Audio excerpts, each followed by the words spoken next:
Joining us for more is the 1999 treble winner with Manchester United, Dwight Yorke. Morning, Dwight. Morning, Yorke. How you doing, mate?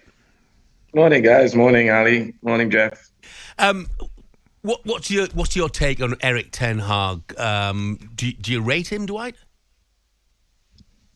I think it's difficult to say in many respects for two reasons, Jeff. I think he's right in being bullish about the fact that he's been the first manager to win 2 trophies in two years. But in terms of the actual football, when you look a little bit more in details, finishing 8th in the season, a deficit in terms of the number of goals that we have scored, the defeats, 19 defeats, and then, of course, getting knocked out of the Champions League, a competition that we should have qualified very easily for in terms of the group. So those things have gone against him, but you still can't ignore the fact that he has won 2 trophies in 2 seasons. And as an aspiring manager, you would think that should give you another year to really get things going. Or but as we know in football, that doesn't really guarantee you anything anymore. Dwight, see, looking at it, you're right, and he has. You can't argue with the stats. He has won a couple of trophies in 2 years, and there's been other managers been at the place since Fergie who haven't had that success, if you like to call it. But at the same time, you're right to mention the poor league position. When you look at the managers and look at what's happened at United, do the problems look as though they run a lot deeper than the coach and the players? I know the new ownership's taken over, and I've said to Jeff, rightly or wrongly, I think the new owners will eventually want to bring their own men in. But has recent history at Manchester United tell you that the problems are run a lot deeper than just the players and the management? Yeah, and that's probably a fair argument, I would say, Ali. I think there is a lot to be sorted out. There is a lot of questions and very little answer that we have got in return. And I think with the new ownership that is coming, they realize that they need to do a restructuring plan, and they have started that process. Now, we have heard through the grapevines, or whether because we're not there internally to know exactly what's taking place behind the scenes. So you got to be very careful as to what we portray or what we think might have happened behind the scene. There is a lot of bickering that we don't know the ins and outs of these situations. But I do believe that we are on the right path. I think that with what is happening within the football club now is the right way forward. And so I'm very pleased in that sense, but we're a long way away from where the club should be in terms of success. We've seen that this year, and this is just a stark reminder. Yes, we shouldn't go away from the fact that we have won a competition again, which again keep the trophy cabinet ticking over. But the reality of the football, the way we are, where we should be as a football club, we're still a little bit way off. And there is a real rebuilding structure been put in place, and it will take some time before we get back to that. You see, Stephen has texted in and said, why do Manchester United have to make a decision? How about they don't react to the media and tell Erik Ten Hag to carry on as normal?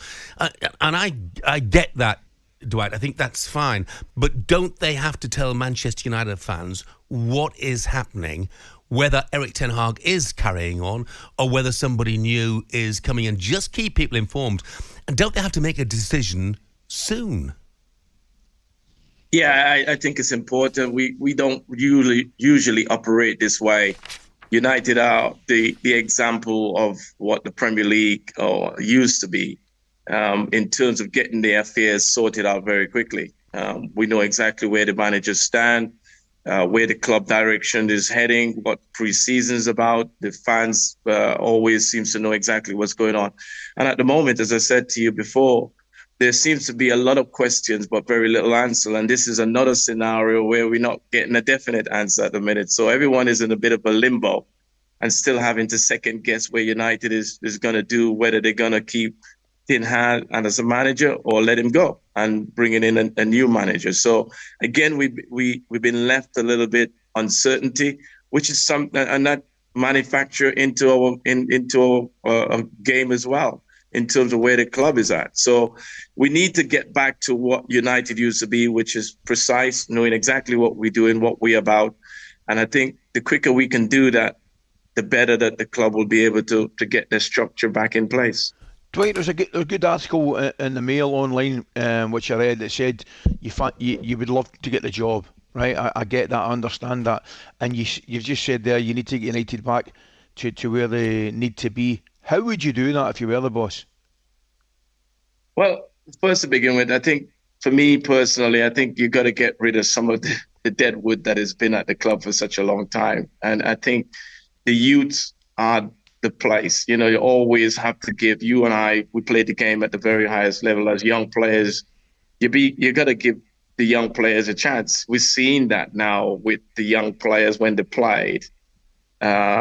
What they bring energy. They want to be successful, that kind of stuff. And I'm not saying going away from the senior players, because you do need seniority around the football club as well. But the youths are the way forward. That's something, your backroom staff is something that is very, very important. People who are on the same wavelength, what you will bring in to make sure that they identify what Manchester United Football Club is, who understand how to run the system. As simple as that. People talk about building the culture, but you want a place that you go into, you go to work, you want to come to a place, a working environment that you create, that is happiness, that is a place that you look forward to coming in every morning.